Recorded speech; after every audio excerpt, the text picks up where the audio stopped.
는 에스겔 37장 15절에서 28절의 말씀으로 다시 회복이라는 말씀의 제목으로 함께 은혜를 나누겠습니다. 구원과 구속은 미묘한 차이가 있습니다. 구원은 건져냄을 말합니다. 또 구속은 되찾음을 말하죠. 다시 말해 회복의 의미가 강하죠. 하나님의 꿈은 너무 원대해서 비현실적으로 보이기까지 합니다. 바벨론 포로 귀환을 넘어 다시 이제 다윗이 통치한 통일된 이스라엘을 꿈꾸게 합니다. 무엇을 위한, 무엇을 향한, 무엇을 통한 회복입니까? 여러분, 하나됨이 중요합니다. 다시 하나입니다. 살아나고 돌아오는 것으로 끝나지 않습니다. 다시 하나가 되는 데까지 오랜 분열의 역사를 끝내는 데까지 가야 합니다. 그런데 분열은 하나님 안에서만 극복할 수가 있습니다. 하나님의 뜻에 순복하는 헌신을 통해 가능합니다. 교회와 사회의 무한 분열에 대한 무한 책임을 통감하고 있습니까? 작금에 일어나는 모든 사회적 현상과 또 교계 현상, 또 정치적인 이 나라 국가의 현상에는 뭐든지 이 분열되어 있습니다. 진보, 보수, 잡, 우 여러 가지로 이렇게 하나가 되지가 못합니다. 왜 하나가 안 될까요? 이거에 대해서 통감해야 됩니다. 통감해야 됩니다. 양극화로 치닫고 있는 이 사회적인 구조 속에 이것을 하나로, 개토화된 것을 하나로 묶는 것은 사람의 힘으로 되지 않습니다. 이 부분에 대해서 우리가 다시 하나가 돼야 됩니다. 다시 거룩해야 되고요.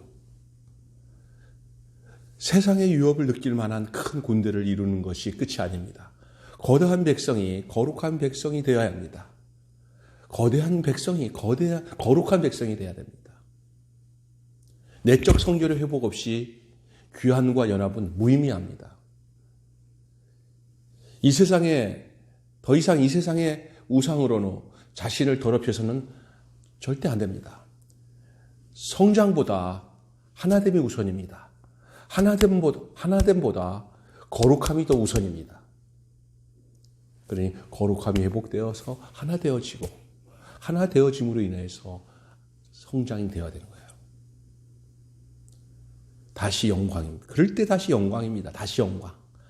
회복의 정점은 다윗의 통치고 언약의 갱신입니다. 그리고 하나님의 임재입니다. 하나님의 임재. 다시 말해서 관계 회복입니다. 다시 세워진 성소는 그 회복된 관계의 확증이고 보증입니다. 동시에 아무도 자기 백성, 자기 나라를 새롭게 지어져 가게 하시는 하나님의 지혜를 헤아릴 수가 없고 결심을 꺾을 수 없다는 열방을 향한 증거이죠. 사랑하는 성도 여러분, 심판 후 회복을 단호하게 약속하시죠. 심판 후의 회복을.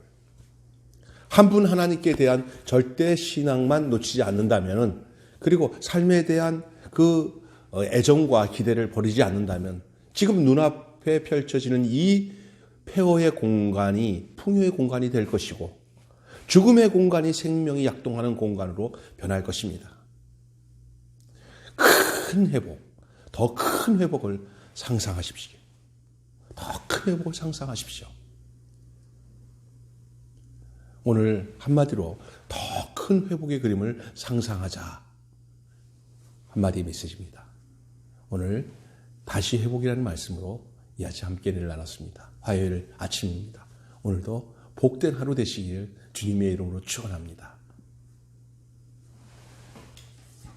그리고 바이나 코러스로 인하여 고통당하고 있는 모든 사람들을 위해서 중보하며 기도하시고 빨리 이것이 종식되도록 하나님 앞에 오늘 아침에 기도드리십시오. 주님, 이제 본격적으로 하나됨을 위하여, 거룩함을 위하여 하나가 되고 거룩해 되어 아름다운 주의 성장을 이루는, 주님께서 주신 성장을 이루는 이런 축복이 교회와 나라 위에 있기를 축원합니다.